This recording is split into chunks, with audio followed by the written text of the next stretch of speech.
ఈ రైస్ని ఎప్పుడైనా విన్నారా, చూసారా? కాకపోతే విని ఉండరు, చూసి ఉండరు. తప్పకుండా ట్రై చేయండి.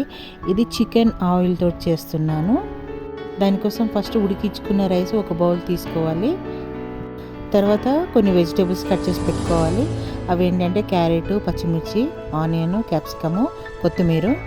ఈ కట్ చేసి పెట్టుకున్నాం అనుకోండి, ఒక 2 మినిట్స్లో రైస్ని రెడీ చేసేసుకోవచ్చు. బౌల్లో నుంచి రైస్ ప్లేట్లో వేసేసుకోవాలి. మనం చికెన్ కానీ మటన్ కానివ్వండి వండుకున్నప్పుడు ఆయిల్ అనేది ఎక్స్ట్రా ఉంటుంది కదా, దాన్ని తీసివేస్తాం కదా. ఆయిల్ తోటే చేస్తున్నాను. తర్వాత 1/2 టీ స్పూన్ అంతా ధనియాల పొడి, 1/2 టీ స్పూన్ కంటే తక్కువ జీలకర్ర, 1/2 టీ స్పూన్ కంటే తక్కువ పెప్పర్, తర్వాత 1/2 టీ స్పూన్ అంతా సాల్ట్ వేసేసుకోవాలి. 1/2 టీ స్పూన్ కంటే కొంచెం ఎక్కువ కారం వేసేసుకోవాలి. మెయిన్ వచ్చేసి ఈ ఆయిల్ అనమాట. నేను చికెన్ మండి చేసినప్పుడు చికెన్ ఫ్రై చేశాను, ఆ ఫ్రై చేసిన ఆయిల్ అనమాట. ఈ ఆయిల్లో మసాలాలు కానివ్వండి, కారం కానివ్వండి, అరోమా కానివ్వండి అన్నీ ఉంటాయి.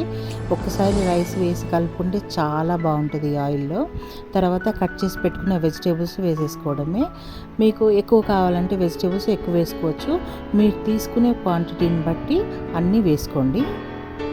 ఇవన్నీ వేసుకున్న తర్వాత రైస్ని ఒకసారి బాగా కలుపుకోవాలి.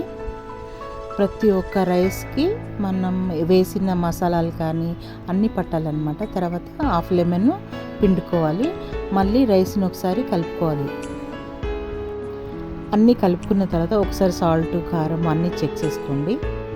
చాలా సింపుల్గా 2 మినిట్స్లో రైస్ అనేది రెడీ అయిపోయింది. ఆయిల్ ఇలా పక్కా పెట్టుకుంటే ఏమి లేనప్పుడు 2 మినిట్స్లో ఈ రైస్ని ఇలా రెడీ చేసేసుకొని ఆనియన్ తోటి నంచుకొని తింటే వేరే లెవెల్లో బిర్యానీ తిన్నట్టే ఉంటుంది. ఈ వీడియో నచ్చితే లైక్ చేసి సబ్స్క్రైబ్ చేసుకోండి ప్లీజ్.